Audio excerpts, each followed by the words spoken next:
பணி நிரந்தரம் கேட்டு டாஸ்மாக் பணியாளர்கள் சென்னை எழும்பூரில் உள்ள டாஸ்மாக் தலைமை அலுவலகத்தின் முன்பு ஆர்ப்பாட்டத்தில் ஈடுபட்டுள்ளனர்.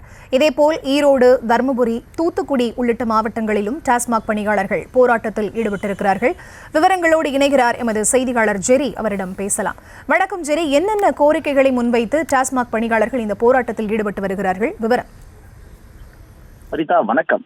தமிழ்நாடு அரசு டாஸ்மாக் பணியாளர்கள் சங்கத்தினர் 21 ஆண்டுகளாக குறைந்த தொகுப்பூதியத்தில் பணியாற்றி வரும் டாஸ்மாக் பணியாளர்கள் பணி நிரந்தரம் செய்யப்படாமல் உள்ள நிலையில் அதனை வலியுறுத்தி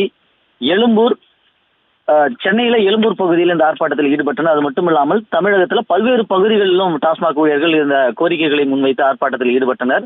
குறிப்பாக தற்காலிக பணியாளர்கள் 10 ஆண்டுகளுக்கு மேலாக பணிபுரியவர்கள் பணி நிரந்தரம் செய்யப்படுவார்கள் என்ற வாக்குறுதியை நிறைவேற்ற வேண்டும் எனவும், பணி பாதுகாப்பு, அரசு பணியாளர்களுக்கிணைய ஊதியம், பணி விதிகள், இஎஸ்ஐ, ஓய்வூதியம், ஏபிசி, சுழற்சி பணியிடை மாறுதல் சுயேட்சைக்கிணைய நிறைவேற்ற வேண்டும் எனவும், காலி மதுபான பாட்டில்கள் திரும்ப பெறும் திட்டத்தினை தனி முகாமை மூலம் செயல்படுத்த வேண்டும் என்று பல்வேறு கோரிக்கைகளை முன்வைத்து டாஸ்மாக் ஊழியர்கள் சங்கத்தினர் தமிழகத்தில் பல்வேறு பகுதிகளில் இந்த போராட்டத்தில் ஈடுபட்டனர்.